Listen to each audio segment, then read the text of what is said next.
Welcome back to তানসাস life. Good morning সবাইকে। আজকে শেফ বানাচ্ছে ইন্ডাকশানে আরেকটা রেসিপি। কলকাতায় আসার পর পরপর বানিয়েই যাচ্ছে আর আমি তোমাদের সাথে শেয়ার করতেই থাকছি। তোমরা দেখে বুঝতেই পারছো এটা কি বানানো চলছে। প্রথমে এই তরকা ডালটা আগের দিন রাত্রির থেকে ভেজানো ছিল, মোটামুটি 4 থেকে 6 ঘন্টা ভেজালেই চলবে। তাতে নর্মাল 2 থেকে 3টে সিটি দেওয়া হলো। সিটি হয়ে যাওয়ার পর ডালটাকে সাইড করে রেখে দিলাম।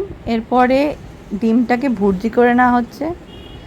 ডিমটা ভুর্জি করার পর একদম ছোট ছোট করে পেঁয়াজ কেটে নিয়ে পেঁয়াজটাকে অল্প করে ভাজা হবে। পুরো রান্নাটাই হচ্ছে ইন্ডাকশানে। ডিম সাইড করে রাখা আছে, পেঁয়াজের সাথে একটুখানি 2টো কাঁচা লঙ্কা দিয়ে দিল, তেজপাতা দিয়ে দিল, দিয়ে নাড়িয়ে নিচ্ছি। একটু কালারটা চেঞ্জ হয়ে গেলে, গ্রেভি মতো হয়ে গেলে তার মধ্যে তুমি দিয়ে দেবে আদা রসুন বাটা। আদা রসুন বাটাটা দেওয়ার পরে তোমরা ডিরেক্ট তেলে আদা রসুন বাটাটা দিতেও পারো, এটা পরেও দিতে পারো। এটা ভালো করে নাড়িয়ে নিতে হবে যাতে রসুনের কাঁচা গন্ধটা না ছাড়ে। তারপরে অ্যাড করে দিলাম টমেটো। টমেটো দেওয়ার পরে একটু সতে করে নিচ্ছি।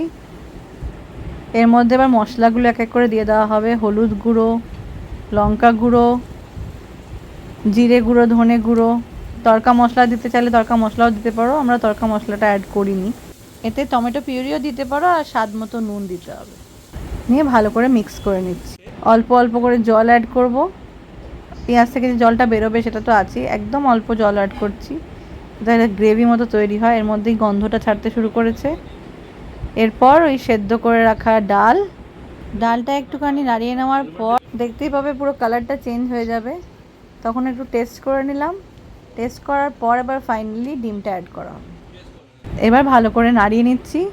নাড়িয়ে খানিকক্ষণ চাপা দিয়ে রাখবো। চাপা দিয়ে রাখলে পুরো ফ্লেভারটা ওর মধ্যে চলে আসবে। অল্প করে টেস্ট করে নেবে সব কিছু ঠিক আছে কি না, কিছু অ্যাড করতে হলে এই সময় অ্যাড করতে পারো। ভিডিওটা কেমন লাগলো অবশ্যই কমেন্ট করে জানিও। বাই।